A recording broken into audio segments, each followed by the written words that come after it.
And I'm Terralina from California Cover-Ups, and we're the Biz Chicks.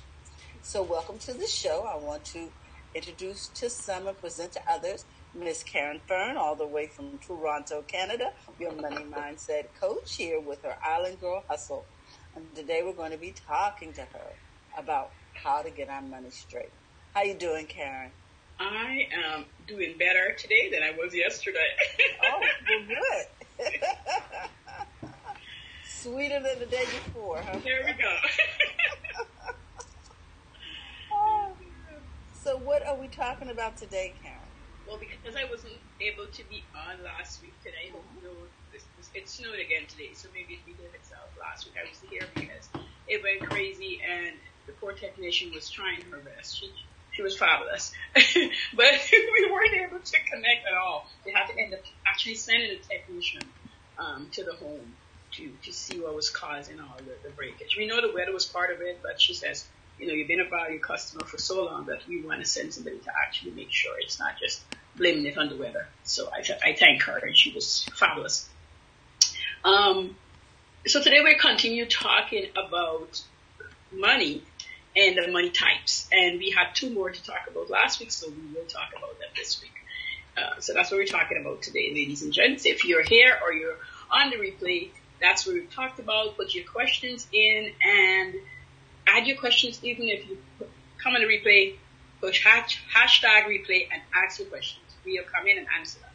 I will. All right. So the two that we're talking about today is the ABC and the EHE. And the ABC is the ambitious break-even caretakers. And the EHE is the extravagant home economist. Or at least that's what she's thinking she is. And I'll explain who they are, and you can see if you identify that way. Trust me, this is Caren making up things. So you don't have to call yourself that, but it's okay. In the bracket. So the ABCs, which is the ambitious break-even caretakers, those are the ones that want their credit history to be perfect. They want to make sure they can qualify for a loan if need be, and they want to keep working on managing money better. And this is a great place to be. And if you aren't there, it's great to get there, but you don't want to stay there either. But it's just a nice place to take yourself from, because you understand. Anytime you need money, and if you have money, you're going to get more money. And that's why my principles are so important.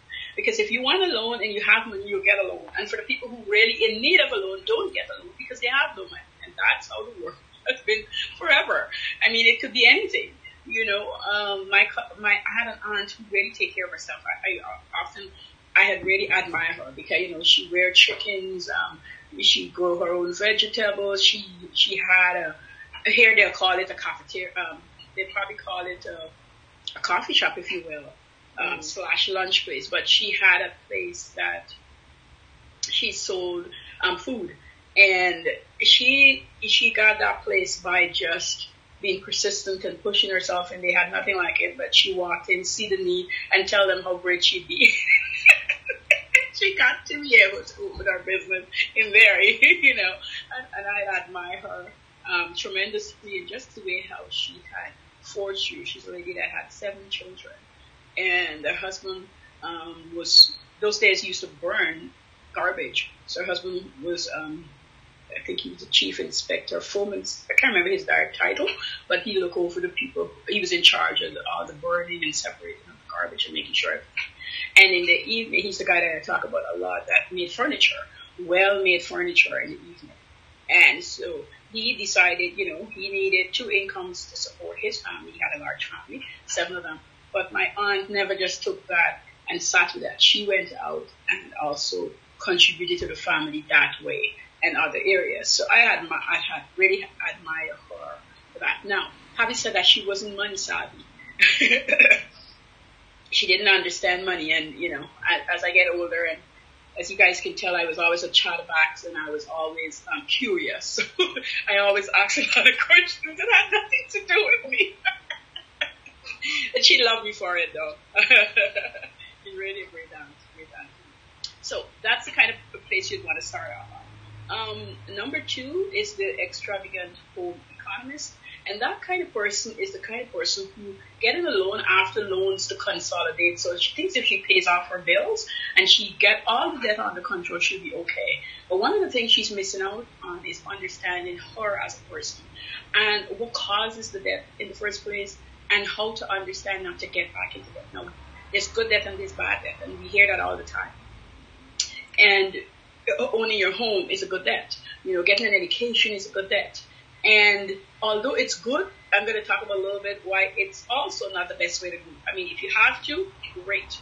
But if you don't have to, and you have the means not to, don't get into it. Not your home loan I'm talking about, but mainly I'm talking about like your education loan, because people, got their degrees in a whole bunch of things and they're still paying off that stuff years and years later. Instead, force yourself to get spending under control. Just understand what's your habits, know how you spend, know why you spend, and understand you. Don't worry about the world over. You need to understand. Unless you understand you can't curb that habit, whatever that habit is. And understand that you're not a bad person if you're in debt. You're not a bad person. It's debt. It's not you. That's not the whole of you. That's just a portion of you. And this is the portion that you need to tend to. That's all. It's like, you got a whole bunch of chickens, right? And she had a Pacific chicken. The kids hated it. It was a bad chicken. It was brown with these black spots. But she used to walk. I swear she had hair. She was going to kick it back. And she just used to fan it out and just walk prime and proper. That's because my aunt had never, how much chicks go around get killed and cooked? And she was never cooked. So she knew that she was a favorite. Until my aunt died, she was just there circling around, nothing you can do anything to her. She lay her egg, she sat in them, and my aunt refused to touch her. She stayed in the pen. But she used to give people a hard time when you go to catch the chickens in the afternoon. Oh, that hen used to run. And if you're over by my aunt, you're doing work, some kind of work, and part of it is chasing the chicks, get them gathered up. So, any questions, ladies, before I go forth? I can remember one of the ladies that we know. Her father got a student loan for his education. He's 90 something and he still has not paid off that student loan. Okay, didn't he get loan forgiveness by now? Come on. They're not forgiving anything. They changed that forgiveness program. God will forgive you of everything, not the United States government. They're not forgiving that loan. Because they changed it from public loan money to private loan money. They gave it over to the banks. So therefore, that can't happen. The banks said, no, we're not doing this with y'all. Yeah. We're in this for the money. 90-something years old, and they still trying to collect. Collect money. Oh my gosh. And, and again, you see, because he didn't know what to do when he got the loan. He didn't know how to organize. Well, ask him if he cares. He's like, they can't do me nothing. I'm going to die. What are you going to do? But for the people who are still working, who still have a loan, that's part of, even if they're not too worried about it, part of you when you owe thing, it just weighs you down. So it's sitting around somewhere simmering and causes other things.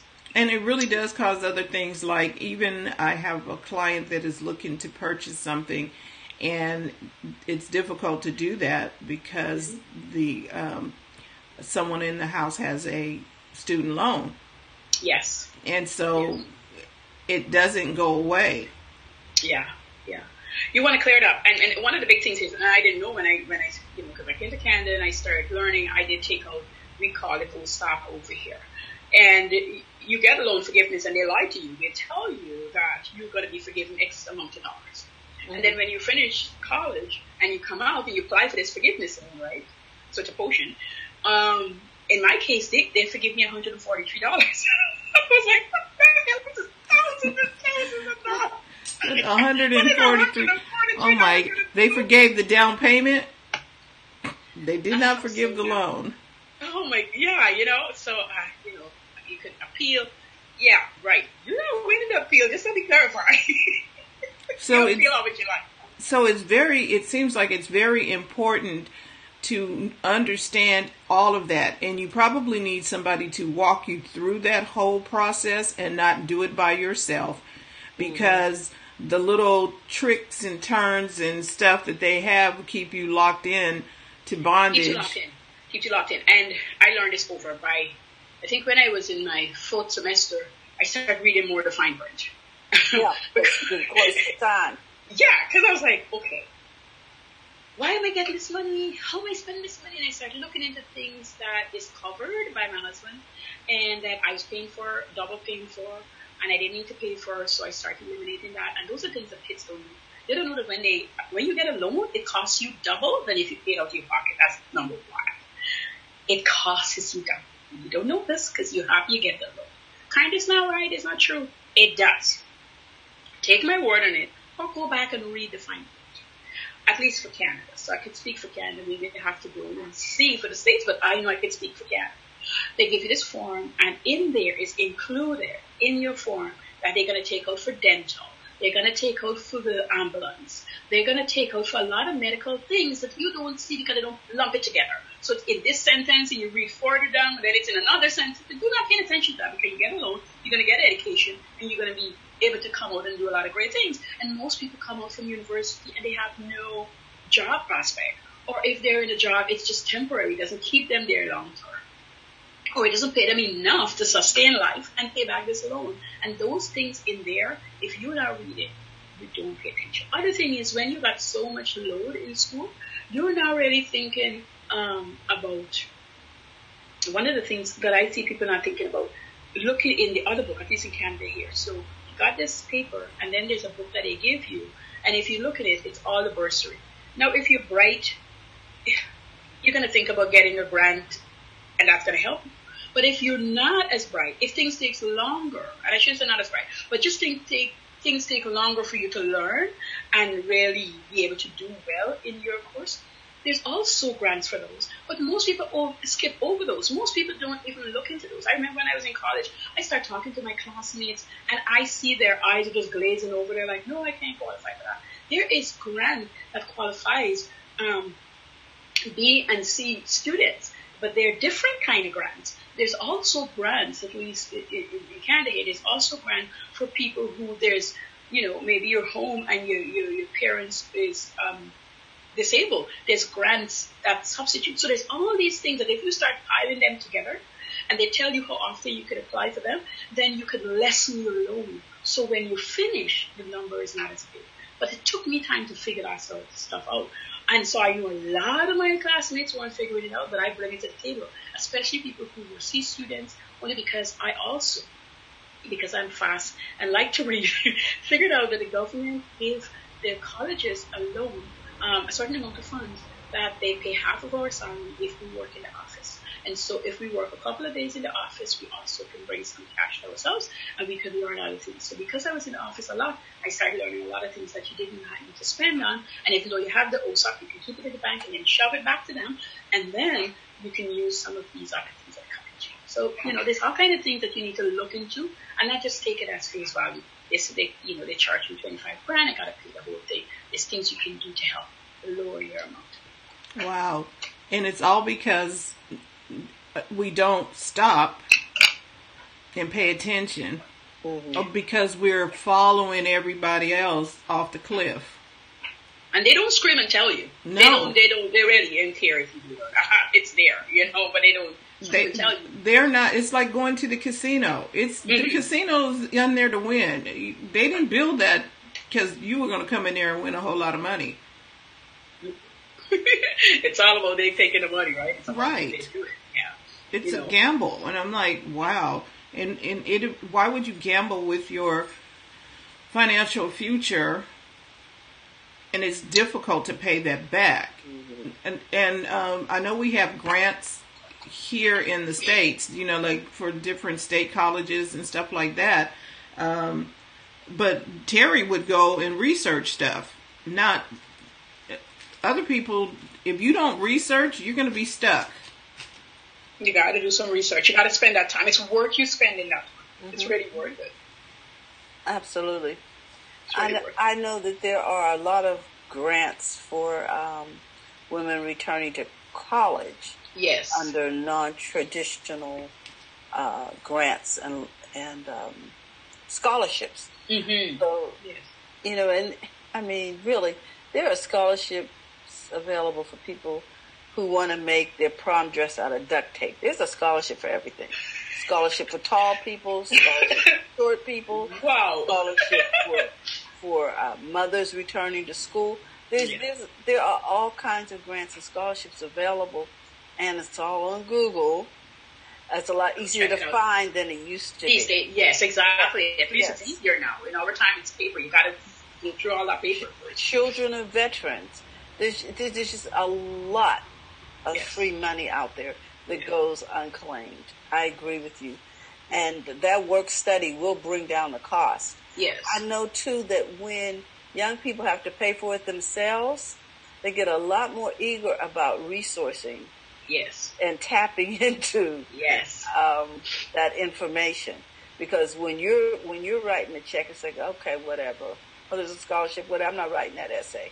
But if they know they have to pay the money back, suddenly interest is piqued. Yes. And we need that for young people. It doesn't matter if you have it yourself. You really need to encourage them to, just what Terry's talking about here, going in and looking into these things and not only depending on your mom or dad just because they could pay for it for you. Because we all know here, we ladies here know that whatever we really spend time working at, we do. And some kids don't have to. And this is not a punishment. It's just a lesson to learn. It's really not a punishment. And so the HEH. The HEH person doesn't necessarily go and look for programs. They just kind of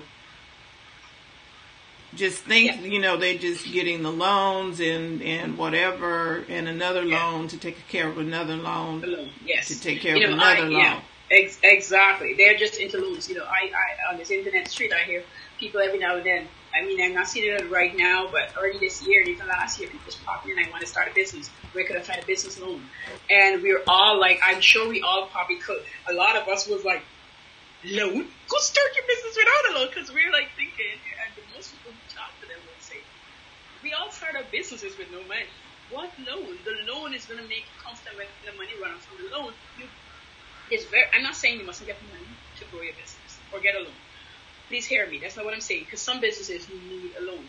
But you should not be leaning only on this loan or grant to start a company. Those companies don't make it very far. And I know for a fact, I've known a friend. Her friends for years. She came to me to get her hair done. That's how we became friends. And, from the time I met her, she was in school at the time. And she was telling me what she's going to come out and do. But if she could only get a loan. And I said to her, don't get a loan. Don't you dare get a loan. Like, if this is what you really and truly want to do, you can do it. I even offered my service at the time, and I wasn't even coaching, but I watched her, and she went, she finished school, she started working in the field, and she was on this loan again. And her mom, and I told her mom, I said, you actually caused half of this problem with this child, this woman. I know she's a woman, grown woman, but you actually is part of the problem, and I met her mom. That woman had, I think, I don't know if it was $35,000 or $45,000 into this girl's hand to start her business. And can I tell you, she didn't, well, she started the business, but it went nowhere, and she had a good product. She was a girl of size, and she wanted to make the corset. And I said to her, if you're going to cater to large women, and you of that stature, this is no dig on you, it's just this is what you're selling, so you're playing the part. You're going to have to get somebody to make it and wear it. Not in China, nowhere else, right in Canada, only because you need to get the fit right before you send it off anywhere. And here's all the things you're going to have to do. And it's the hard work that she didn't want to do that caused the business not to do anything. It's not the money. That woman mortgaged her house, and she didn't do anything with the business. She didn't do anything with the business because she didn't want to put in the work, same as Terry's saying. Google, you can go on Google and learn all this stuff. We didn't have this all we have now, but we still had a certain amount on the internet in those days. Well, here's the thing. You still have this. Yes. And if you don't engage your will in your mind. And I was talking to Terry or somebody. Terry said they have to be hungry. They have to want to be hungry to go and get it. And a lot of people are not hungry. Yeah. So they think they're hungry, but they're not hungry enough. Exactly. They're hungry enough to say, I want to start the business to get the check. They are hungry enough to eat while you're paying the check. Okay? The question is, do they still want to eat when they have to pick up the tab? Ah. I like it. Yeah. I like it. And you're on point, like, you're on point, Terry. You're so on point. Like, these are the honey, right? You're on point. Because she was not writing that check. Mm-hmm. That is a simple reason why the business didn't go anywhere. It wasn't the product. It was not the product. It's dedication.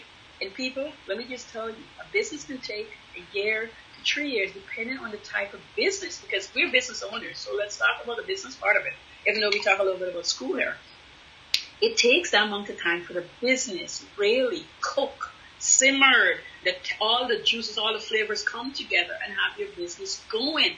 Now, I got a program coming out, right? Cash flow. So you're going to make a few dollars, you're going to make some money, but to continuously have the wheel turning and have it churning out, it takes dedication, work, and like Terry said, the kind of hunger that makes you want to get up and do it day in, day out. And nobody can do that for you. You have to want to do it. And that's why every single time a bunch of people start a business, they're going to have a handful that is going to do really great. Because you're going to have to want to do it. Have you ever cooked, let's say, pasta? And you put the tomatoes and you put the garlic and the onions and the oregano and whatever else you put in there, and you put it right in. You can't just take that sauce and put it on the pasta and eat it. There's a reason why they let it simmer. Mm-hmm. Yes. Because the flavors are now infused. Yes. It's like making chili. You can do the same thing, but if you don't let all of the flavors and stuff cook for a while, the food tastes kind of like something's wrong with this, because it didn't finish cooking. Exactly. And so there are a lot of people in business who don't let it simmer, let it marinate. They want it like this. Let's just pour the sauce on top. No, you got to let it marinate. You have to allow time to find out who you are. And then there are some times when after you start marinating and working and tweaking and twisting, it's like, oh, those products don't work for me. That course doesn't work for me. You start figuring out your ID, who you really are. And then you'll start cutting some stuff away. Or we'll keep that component. We're not going to do this. But it takes years. I think we've been doing Biz Chicks now for 5 years. Does not seem that long. But we are just now getting to the part of knowing what it is that we do, what we offer, and exactly what we're going to do every year. It took us 5 years to figure that out. And how to explain it to our customers. Exactly. How to translate it into something the customer could digest and understand quickly. Correct. 5 years. And we're okay. And we're investing our own capital into it. So we're kind of like, okay, do we really want to do that? Or how about this? And how much do we charge for that? We're doing all of this stuff, trying on different shoes. Nope, that doesn't fit. Let's try this one. You know what I mean? We're just kind of, you're going to do the peaks and the valleys and trying to figure it all out. But here's the thing. That's why we're here, to help people figure it out. Coach Caren is here to help you figure out the money aspect of it, what you should be charging, how you should be charging, why are you charging that, why are you not charging that, because it's all in your mind. Mm-hmm. Mm-hmm. And we're here to help you figure out the social media aspects of it. How, is this the business you really want to be in? because a lot of times people discover, nah, this is not what I signed up for. And it's Truly. okay. Mm-hmm. Truly, truly. And you really have to know that. Another question, and it's not exactly money, but another question, again, I was in this group, I'm out of it now, but the lady said, and I said to her, it's just instant gratification you want. And she said, everybody come online and they get money quickly, and there's the people who drag their foot, and that's why they don't make any money, and really and truly it's not that hard. But what she's doing is selling a line so that people can buy. Really and truly. Because it is, whatever you don't know to do something, it takes time to learn to do that thing. Even if you learn to do it today, you still have to practice to get it in the place in your mind, how you're going to do it well. Right. How you're going to make it happen. Every time I come here and I talk about money, I talk about it in a different aspect because it would help somebody who's at a different place so they can understand themselves and how they think and how they go forward. Yesterday, I got a cold and wasn't feeling too great. And I know my body is just telling me, as I tell my mom this morning, to rest because I recognize it's over 90 days that I've been dealing with a whole bunch of things, not myself, but I've been helping everybody. My mom has 4 eye surgeries.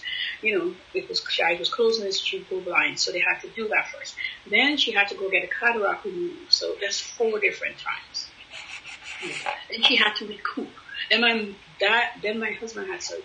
So then he needed 14 days off. So these are strong people who look after themselves. So they hate that they have to depend on me to look after them. So I'm fighting them, understanding they need the rest, looking after them, and still running my show, right? And I've got other family members. And my body's probably saying to me, you need some rest. So it got me a cold so that I would lie and rest my rod a little bit, right? Not only that, you just became a grandmother. Thank you, Mary. She had my other. There's a lot of transition going on and a lot of additional responsibility all at the same time. And so your immune system requires rest so it can regenerate those cells. Exactly. And having said that, that's what happens with our business. Like, we get off onto we're doing stuff, but we have to realize it has to take time and get done. And I was saying to this lady, before you register your business, before you decide what it's going to become, before you plunge it, right? Here's the 4 simple things to do.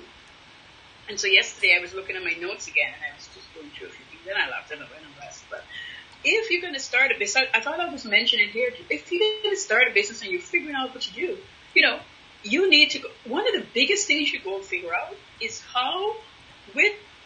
pick 2 email distributing system and figure out if you like them. A lot of them is free, or they start you off at the start of training, and you can see how you import people, how you get them on your list, and how you talk to them. Because those are going to be the biggest things you're going to do if you understand the online space to get people in. The other thing you're going to have to do is get your butt outside and go talk to people and see if they like what you have to offer, and also bring those people on your email train. Because eventually, everybody's going to be online. So your job is to see if it makes sense for you, so that when you start this robust business that you're going to be doing, you're going to understand the things you got to do before you build a website, before you do any of those other stuff. That's what you're going to have to do. And do you have the kind of finance? Because this is the biggest question I get. So, Karen, if I take this course and I'm doing this and I'm making money, and I don't make money yet, what do I do in the meantime? Everybody is freaking out. Unless you have a job that you could cover your bills, most people freaks out what they're going to do in the meantime. The other thing is, most people start a business because they lost their job and they have no money, and they're hoping and praying that this business is going to give them money like that. And it freaks their minds out, even if it's quietly or it's talking about it. And the truth is, everybody in between time is different. There is no one thing that fixes all. Everybody in between time is different. Well, my advice always is, your in between time is the time you find yourself. And I know you're not going to like what I'm going to tell you, but you're going to have to find yourself in a lot of areas. I know, it's money. But here's how to make you find yourself. You're going to find out how you eat, how you exercise. These are important things to find yourself. You're going to journal about finding yourself, and you're going to ask people about you to find you. There's so many things about ourselves we don't know. I'm constantly asking people about me or my kids. Or if they said something about me, I'll investigate it, because I don't see me that way. I see me differently because I know me. But it's good to ask. That's how you find yourself. Well, Caren, that don't give me any money, but that's what's going to give you the money. Maybe you're going to have to leave where you are and go rent a room instead of the whole place if you're single, because you can't afford to stay in your house to find you, because you need the time. I know everything seems like you have to have it overnight. I'm sorry, we just talking about that just now. It's no overnight, sir, madam. And yes, if it comes to that, and you're not as hungry as we're talking about, you have to go get yourself a job. But the hungry people don't need a job in the meantime. The hungry people will take what they have and give themselves 30, 60, and 90 days and get the ball rolling, and then find the help to continue and sustain them. The Biz Chicks really starts people off in the beginning, and that's what you guys will do. That's who you'll talk to. They have a book out. That's who you want to read. Dick and Jane Build a Business. Right. And that's what you would go and do in the meantime. The book is not going to take you a week to read. You're going to read the book you're going to read the book today. You're going to apply some things. You read the book back tomorrow. You're going to apply some other things. Yes, it's a short book, but I always advise, especially when the book is short but to the point, you read, you do, you read, you do, and then you go sit down and reread the book again. It will just. We had a thing we used to do in Guyana, my kids laugh. But I said every Monday we had something that's called mental, and which means you have to get there in the morning and be able to mentally add, subtract, multiply, or divide. There's no book or pencil. You find a question and you answer it. You're mentally doing it every single Monday. And every single Monday there's a bunch of kids in the class who never get anything right. And I keep, you got Monday. Why don't you get anything right? And then there's a group of us who did. We also get spelling half of the day, which means you spell words. That's all it is. Sound, just like it sounds. They're testing you on spelling. There's no test coming up. Every week, you get new words to spell this week, next week. We don't know how many they're going to test us on, but we're getting them every single week. And the teacher will ask, so why didn't you learn your words on the weekend? Well, I have to help my mom do this. I have to help my mom do that. I never speak up because I'm always thinking to myself, if you guys know my load, you would die. But I'm just being selfish on me because the kids probably did have a load of things to do. But you still have to find the time to do what is expected of you. And that's the hungry part we're talking about. If you're hungry enough, you're going to find that 10 minutes, 5 minutes here, 20 minutes there, whatever time you need to learn what you got to learn to get you to where you need to get. And it really doesn't take a lot of time. It takes time. You need to schedule the time. We talked about a routine earlier on in the year, having your routine. Your success depends on your daily routine. What you do in the morning is how you do one thing is how you're going to do everything. So what is your routine like? Do you have non-negotiable time for yourself where you are doing like Caren is talking about, reading, learning you, finding yourself? You need to shut down and take time to do that. So whatever it is that you need to do, block it off, put it on your schedule. And Caren told us this before. Make an appointment with you. Put your name in the appointment slot and have an appointment with you. And then don't give that appointment up for anybody. Oh, and you need to check your schedule. Right. You can write it down, don't you? Yes, and make sure that your reminder pops up that says, oh, you have a 10 o'clock with Linda. And Linda is sitting down at 10 o'clock. You and Linda are talking at 10 o'clock. Finding yourself, doing whatever it is, just really sitting down and hashing things out. My daughter does, with her mastermind that she's in, they do something called a Pomodoro. Don't ask me why the name is that way. I'm not going to try and figure that part out. But they have 25 minutes where you're all in on a project for 25 minutes. You take a break, get something to eat, get some water, something, and then, first you report out what you're going to do with another person. You're on the phone with another person on a Zoom link or something, or you might be in a coffee shop with another person. Okay, I'm working on writing 2 chapters for the book. And then the other person says, well, I'm going to work on my financials and my pricing for whatever. I'm working on my course. Okay, go. And you set the timer for 25 minutes and you work for that 25 minutes. Then when the timer is up, you check back in. Okay, so report out. What did you get done? Well, I got, 1 chapter in. I got stuck on this, so I need to do a little research on that. The other person says, well, I figured out what I'm going to charge, whatever. And then you took your break, got a little something to eat, got something to drink, go. 25 minutes again. And that's 2 hours doing that. Yes. Yes.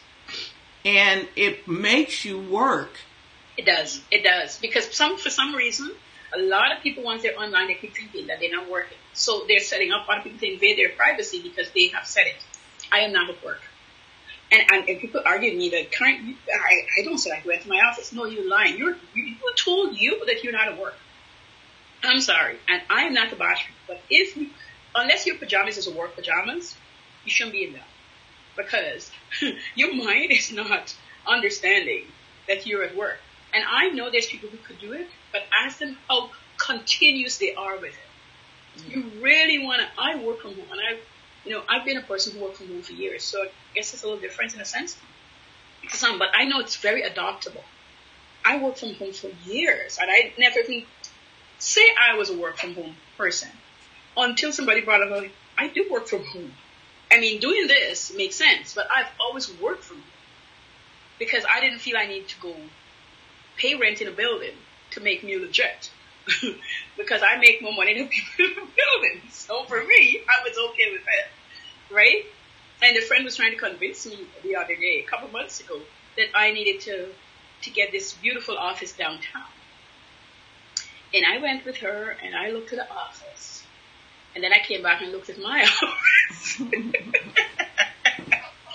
And she said to me, so are you going to do it? And I'm like, no. I'm not a person that gives into distraction, A1. And my office is bigger than the office that is going to cost me that money just so that I can make people think that I'm doing great. I'm doing great right in my office with double the space for that office. And no commute. Oh, thank you, Terry. I was just going to say that. Thank you for putting that one in. That's a big one. Here's what people need to understand about Caren and her office. Caren has office hours. Caren doesn't take calls or, family people coming in during office hours. She's very disciplined about her home office. Even if it's in her home, she has office hours. Other people, they kind of wash dishes, to do the laundry, and do some other stuff. But if you have office hours and you're working from home, you need to have office hours. You do. This is your company. If you want it to be a company eventually, I understand. I said entrepreneurs, entrepreneurs is people, and we love great ideas. We go back and forth to different things. And then you're a business owner, and then you're a company owner. When you're a company owner, let me finish my thought. When you're a company owner, you're running the thing and you don't have to be there day to day and watch everything. You're not micromanaging anymore. You've given it over to somebody. You're trusting that you hire the right person. If you're not, get rid of them and get new people in place. You're going to have to do some of those things if you want to run a company. You have to let great people go because they're not bad. They're just not good for your company. Mm-hmm. I mean, I remember when I let go the last lady and we were having a conversation. I said to her, she came to pick up her check and I knew this was the last check she was going to get. And she was trying to explain to me how when she come back from her vacation, how we'll figure things out. And we weren't figuring anything out. It had already been figured out. The conversation was hot already. You were picking up your last check, and we were just, you're very nice, like very nice, but you're not suited for this position. I don't want to be calling you. I don't want the client to call me, to call you, to call the manager. No, we're like, we were doing this zigzag for one person. No, too many people, too many calls to me to get you there. No, we don't want to do that. And I was telling my kids last night, you know why God is so great and powerful? You guys understand it? Like, oh, mom again. Yes, again. You understand. You understand why he made us. And then he delegates what we need to do. And if we're listening, and if we're paying attention, we can just go do it. He made all of us, yes, but how he did it? He got Adam and Eve. He got them to multiply.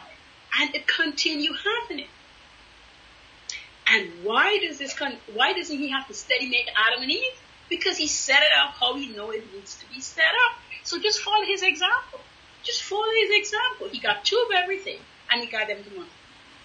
That's our job. Whatever we learn, whatever we do, we get to share it out. Now, we're not God, so we can't do it like God. But we're the servant of him. And so, therefore, he's given us these instructions. We're in our own troubles because we don't like to follow instructions. Especially the ones that we don't think that we like. Well, it's not just instructions. We don't want to follow the recipe. At all. Yeah, you want to make the cookies the way you want. Well, I don't want flour in mine. Okay. Well, I don't want, but you want the outcome of those cookies. Same outcome or better. You want that outcome, but you don't want to follow. Well, I don't want to put that in it. Oh, okay. Well, you didn't. That's not the recipe you wanted then. It's a different cookie altogether. Right. It's a different cookie altogether. Oh, that's a book. It's a different cookie. Write that down, Terry. Write that down. It's a different cookie. It's a different cookie. But you are asking people, see, here's how it, now this is where coaching comes in. If you hire a coach and you say, I want to learn how to do X, Y, and Z, and then the coach is telling you, because they've already conquered X, Y, and Z, and they're telling you, you need to do this, this, and this to do X, Y, and Z. Well, I don't want to do that. Well, please listen to the coach, or maybe the coach will probably tell you, well, that's okay.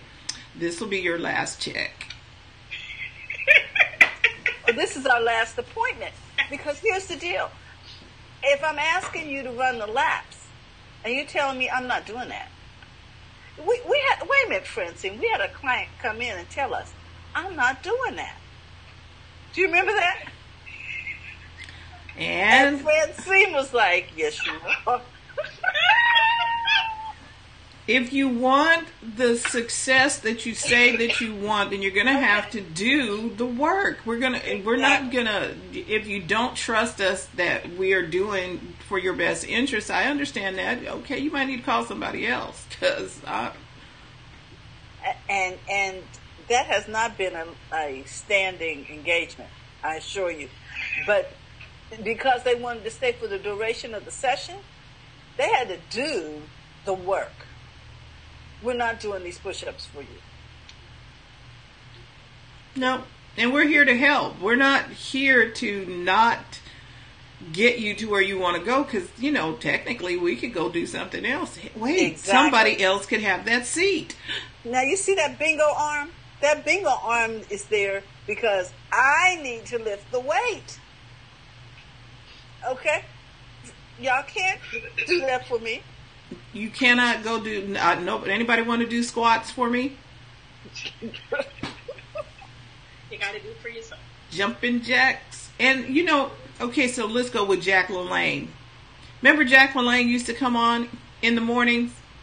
And early in the mornings, around 6 o'clock, he's on there, okay, and let's do jumping jacks and push-ups. And the white dog he had with him? he was giving you calisthenics, and they were easy calisthenics. They weren't P90X. They were really easy exercises, toe touches, put your hand on the chair, leg lifts, or whatever they were. But he was giving you something to do every morning for your routine so that you can exercise and stay in shape. And he was like in his 90s or something. Been doing it forever. There's this guy too. I think he's either 80 or 85. Used to be on our shopping channel. He sells that machine where it turns you upside down. Oh, uh-huh. Oh, yeah. Yeah. Bowflex or whatever. No, the one that just where it's anti-gravity something, yeah, and you're. Yeah. Okay. And he'd been selling that on our shopping channel they were celebrating his 10th or 50th, whatever year. Like, he'd been there for a long time. Every time he comes, and he was talking about how long he was doing this stuff, right? And the man looked good.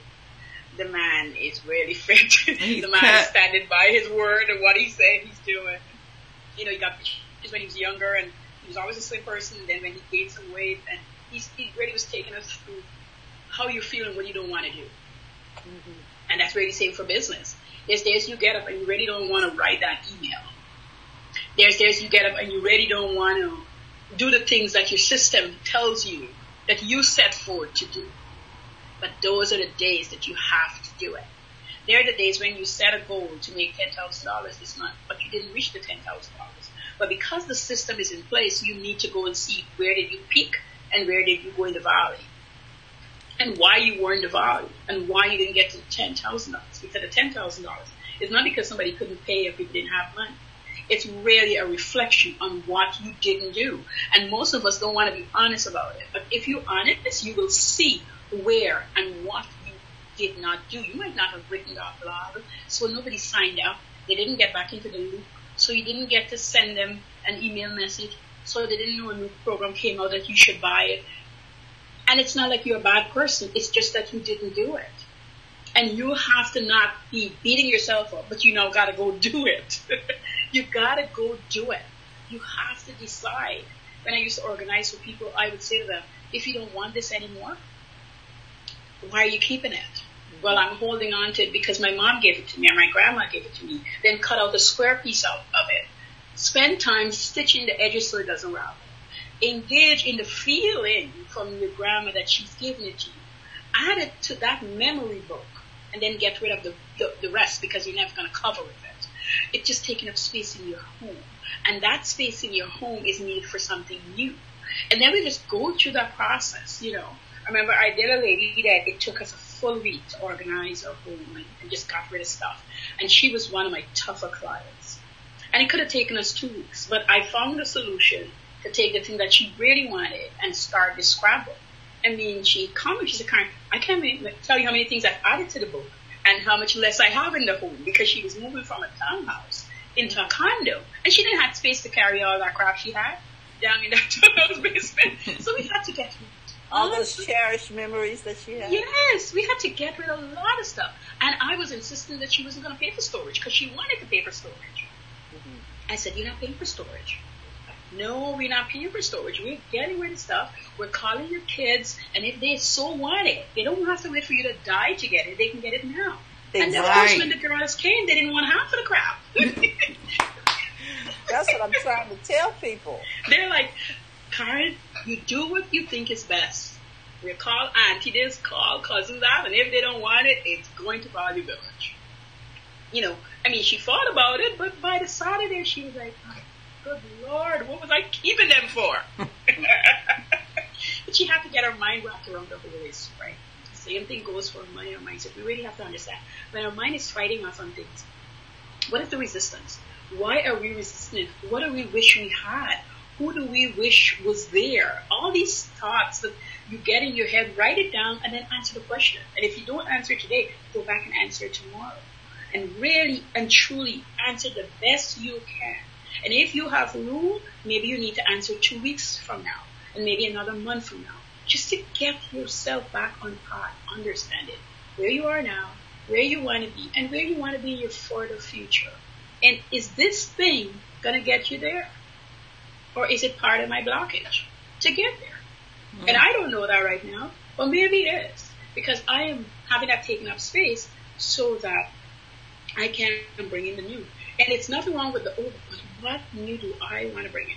And I always say, I think God has given me so many different businesses and allow me all these experiences so I can get to use them in what I'm doing today. So don't dismiss the thing you've learned. It's in your head. You know it. You don't need the physical stuff, if that's what you're holding on to, to climb you into this new era, whatever that new business is, or the business that you had that you want to revive. Because sometimes we think, oh, we don't new, but sometimes somebody has a really, really good idea that they need to revive, but they need to get some cobweb cleared away. Well, Caren, thank you. This has been enlightening. I know we got stuck on the H-E-H lady, but that's okay, because there are people that need help, and I think we covered information that'll help get people unstuck in their minds. I'm listening to you talk, and I'm like, yeah, because the clutter that we have around us is a reflection of the clutter in our minds, and that's probably why we can't find ourselves.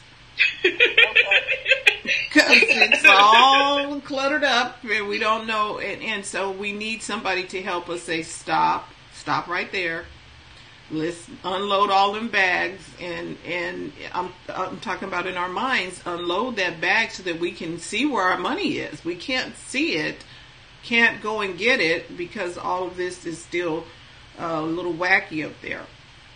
So thank you for helping us see a little bit more clearly. And if you need further help, you need to reach out to Coach Caren. You can find her information on the Biz Chicks group page or in the chat. She'll put something in the chat on Facebook for you to find her. If you need to talk to us, you can call us. Our number is, I put it in the chat for the person that was asking for help. Yeah. We are happy to help, because we want to help you take the hassle out of your hustle and build a profitable business that's fun to run. And exactly. Yeah, we'll have to teach on that one day, because we want to take you from just having a hustle to owning a company too. So but you got to start someplace. So if you got a hustle, let's work on your hustle, and then let's transition it to a company. Mm-hmm. Yeah, because a lot of people, the hustle is the start. It's okay. Do not despise small beginnings. Right. A lot of companies started on the back of a napkin. Yes. And it's okay. It really is okay. So we want to say thank you. It's the top of the hour. Coach Caren, this is so enlightening. She'll be back with us next Wednesday, as always. Robin will be on tomorrow with a guest. We're going to be talking about health and wellness, because if your health is not together, you're just going to be wasting your money. I like that. You need to have that. Friday we will be talking tech and things that you need to know with social media and the new tech gadgets that are out to help you do business better. And then Monday we'll be back. If you're in Sacramento area, Northern California, and you want to join us for First Monday at Seasons 52, that will be coming up December 3rd. You are most welcome to join us. We appreciate you being there. And you'll meet a lot of great people to help you build a business. And we want to hear about what it is that you're doing. So please join us for that. As Caren mentioned, we have a book, Dick and Jane Build a Business. And the link for that is on the Biz Chicks page. We'll put it in here as well. And we have a new, what is that? A business book. A business book journal where you can take all of the stuff out of your head and write it in your business book, and you won't have to wonder, what yellow pad did I write that on? It's all in one place, and it gives you freedom to just write your ideas and to get into that quiet place that Caren was talking about. You know, if you have to go book a hotel or something where it's just you and you can find yourself. Yes. That book is for that, just to sit down and just write and write and write. We'll put a link for that as well. And anything else, Terry, that I'm... First Mondays is coming up. We want to remind everybody in the Sacramento area to join us for our First Monday meetup at Seasons 52 from 5 to 7. And I believe that's December the 3rd. Yes. Am I correct? Yes. Okay. All right. And then I want you guys to keep your calendar open because we will be having a number of workshops during the course of 2019. So, and if you're trying to plan your life, we do have a board that will help you do that. You can find that over in our store on BizChicks. Yep. Again, reach out to Coach Caren, especially if you need to get your money mind straight. Exactly. All right. So thank you all. We will talk to you tomorrow. Have a wonderful Wednesday. And don't forget to go to the front of your own line. See you later, guys. Right. Bye-bye. Bye-bye.